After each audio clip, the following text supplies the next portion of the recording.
नमस्कार, आपका स्वागत है। दोस्तों, वास्तुशास्त्र में मोर पंख का बहुत अधिक महत्व होता है। वास्तुशास्त्र के अनुसार मोर पंख का घर में होना बहुत शुभ होता है। यह जिस स्थान पर भी होता है, वहां की नकारात्मक ऊर्जा को नष्ट कर देता है। शास्त्रों में मोर पंख को सुख समृद्धि का प्रतीक माना जाता है। यह अत्यंत चमत्कारिक होने के साथ ही घर के वास्तु दोषों को भी कम करने में सहायक है। लेकिन वास्तुशास्त्र में मोर पंख को घर में रखने के नियम बताए गए हैं। मोर पंख घर में रखते समय इन नियमों का पालन अवश्य करना चाहिए, तभी इसका सकारात्मक प्रभाव देखने को मिलता है। वास्तुशास्त्र में मोर पंख को रखने की सही दिशा और स्थान के बारे में बताया गया है। अगर आप अपने घर में मोर पंख को उसके निश्चित स्थान और दिशा में रखते हैं, तो यह घर के अंदर की नकारात्मक ऊर्जा को खत्म कर देता है। मोर पंख घर में रखने के बहुत से फायदे हैं, लेकिन धन संपत्ति के आकर्षण के लिए इसका सबसे अधिक उपयोग किया जाता है। अगर आपके घर में पैसे की तंगी है, धन का खर्च अधिक होता है, घर में पैसा नहीं आता है, तो आप अपने घर पर मोर पंख जरूर लेकर आए और उसे सही दिशा में स्थापित करें। यह निश्चित ही आपके धन में वृद्धि करेगा।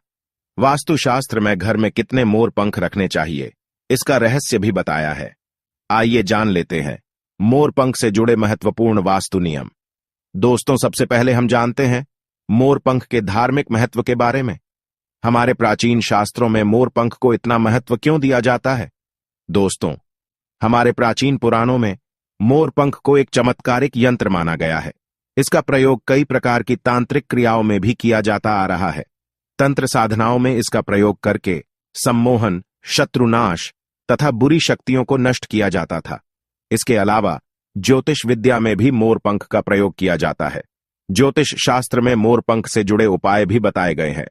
आयुर्वेद आदि ग्रंथों में विविध व्याधियों तथा रोगों को नष्ट करने में भी मोर पंख सहायक होता है। मोर पंख घर से बुरी शक्तियों को दूर तो रखता ही है, साथ सर्प आदि विषैले जानवर मोर पंख के भय से घर में प्रवेश नहीं करते हैं। इसीलिए वन में निवास करने वाले लोग इसे अपने घर के पास रखते थे। मोर से जुड़ी पुराणों में कई कथाएं लिखी हुई है। पक्षी शास्त्र में मोर से जुड़ी एक कथा का वर्णन मिलता है। प्राचीन युग में संध्या नाम का एक असुर हुआ करता था। वह बहुत ही शक्तिशाली और बड़ा तपस्वी था। गुरु शुक्राचार्य से विद्या प्राप्त करके संध्या नाम का असुर देवताओं को अपना शत्रु मानने लगा था। उसने ब्रह्मदेव और भगवान शिव से वरदान प्राप्त किया और बहुत अधिक शक्तिशाली बन गया।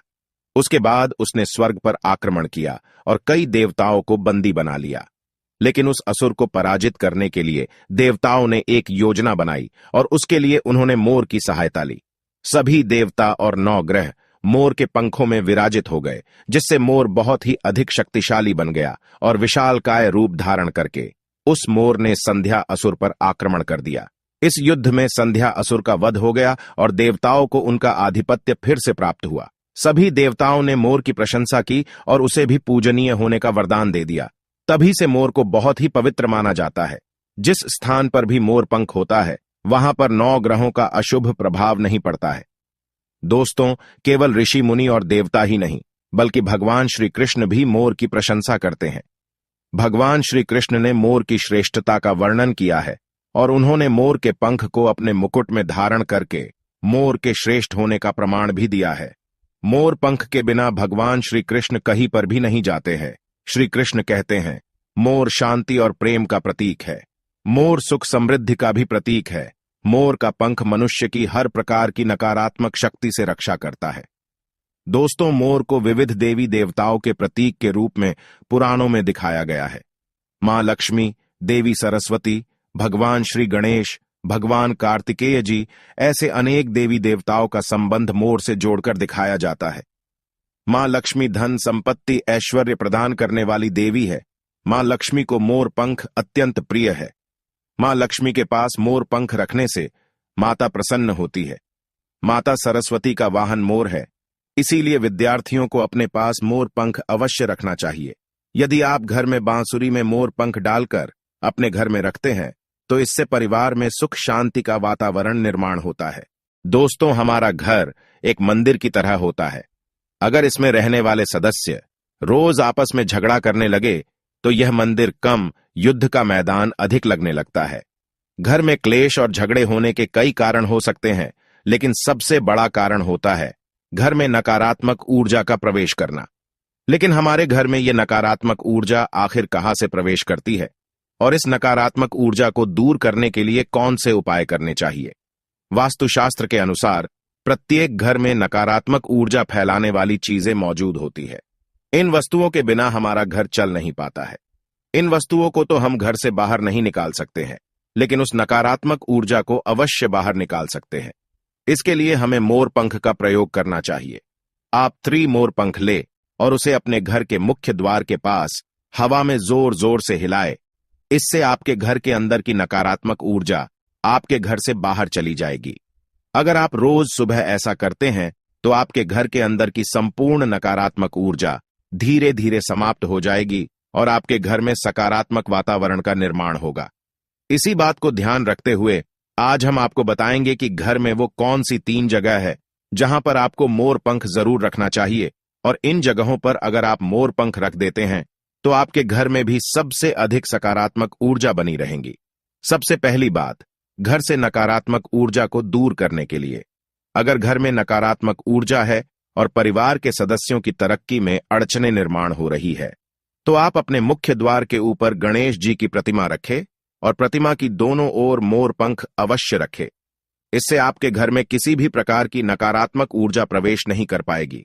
यदि आपका मुख्य द्वार वास्तुशास्त्र के नियमों के विरुद्ध है तो आप मुख्य द्वार पर 3 मोर पंख अवश्य रखें।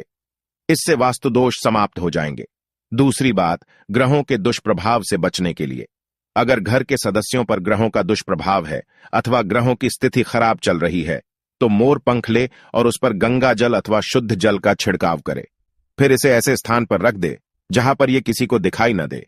इससे गृह शांत होने में मदद मिलती है। तीसरी बात, बुरी नजर से बचने के लिए अगर घर के किसी सदस्य अथवा बालक को बुरी नजर लगी है या उस पर किसी की बुरी नजर का प्रभाव पड़ा है तो सोते समय उस व्यक्ति के तकिए के नीचे मोर पंख रखे और दूसरे दिन इसे किसी बहते जल में अथवा कुएं में डाल दे। इससे बुरी नजर उतर जाती है। चौथी बात, पढ़ाई में मन नहीं लगता है। अगर घर के विद्यार्थियों का पढ़ाई में मन नहीं लगता है, उनकी याददाश्त कमजोर है, पढ़ाई करते समय बार बार नींद आती है, तो विद्यार्थियों को मां सरस्वती के सामने मोर पंख रखकर दूसरे दिन उस मोर पंख को अपनी किताबों में रखना चाहिए। इससे विद्यार्थियों में एकाग्रता बढ़ेगी और मां सरस्वती की कृपा बनी रहेगी। 5वां उपाय, दुष्ट शत्रुओं से छुटकारा पाने के लिए अगर कोई शत्रु जानबूझकर आपको परेशान कर रहा है और बार बार आपको नुकसान पहुंचाने का प्रयास करता है तो मंगलवार के दिन हनुमान जी की मस्तक का सिंदूर मोर पंख पर लगाए और सुबह के समय बिना नहाए ही इसे बहते हुए जल प्रवाह में अथवा कुएं में डाल दे। इससे शत्रुओं से छुटकारा मिलता है। छठी बात, मन वांछित फल प्राप्ति के लिए अगर मन की कोई इच्छा अधूरी है, कई दिनों तक कोशिश करने के पश्चात भी मन वांछित फल प्राप्त नहीं होता है, कार्यों में बार बार रुकावट आ रही है, तो आप राधा कृष्ण के मंदिर में जाकर भगवान श्री कृष्ण को मोर पंख चढ़ाए अथवा घर में ही श्री कृष्ण की मूर्ति पर मोर पंख लगाए और अपनी इच्छा उनके सामने प्रकट करे। 7वीं बात, अगर पति पत्नी के बीच तनाव हो, अगर घर के अंदर क्लेश है, पति पत्नी के बीच बार बार झगड़े होते हैं, आपसी प्रेम कम होने लगा है, तो उनके बेडरूम में दक्षिण पूर्व की दिशा में मोर पंख रख देना चाहिए। इससे दोनों के बीच में प्रेम बढ़ेगा और आपसी मनमुटाव कम होगा। 8वां उपाय, धन में वृद्धि के लिए अगर धन की कमी है, अचानक धन खर्च हो जाता है, तो घर में तिजोरी अवश्य बनाएं। तिजोरी रखते समय ध्यान रहे तिजोरी को पश्चिम की दीवार पर सटाकर रखे और उसका मुख पूर्व दिशा की ओर हो। इससे देवराज की कृपा दृष्टि बनी रहेगी। साथ ही मां लक्ष्मी की पूजा में मोर पंख रखकर उसे तिजोरी में रखे। इससे घर में सुख समृद्धि आती है और धन की कमी महसूस नहीं होती है। यदि धन की समस्या आ रही है तो घर के आग्नेय कोण में अर्थात दक्षिण पूर्व दिशा में अपनी कमर से ऊपर कंधे की ऊंचाई पर 2 मोर पंख शुक्ल पक्ष में लगाएं। जल्दी ही धन प्राप्ति के नए अवसर प्राप्त होने लगेंगे।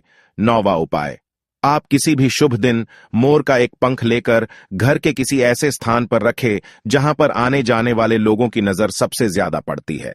असल में मोर का पंख नकारात्मक ऊर्जा को अवशोषित करता है, इसलिए आपको इसको ऐसे स्थान पर लगाना चाहिए जहां ये सभी को नजर आए। मोर के पंख का ये उपाय न सिर्फ आपको बल्कि आपके घर के सदस्यों के जीवन में भी सुख और समृद्धि जरूर लेकर आएगा।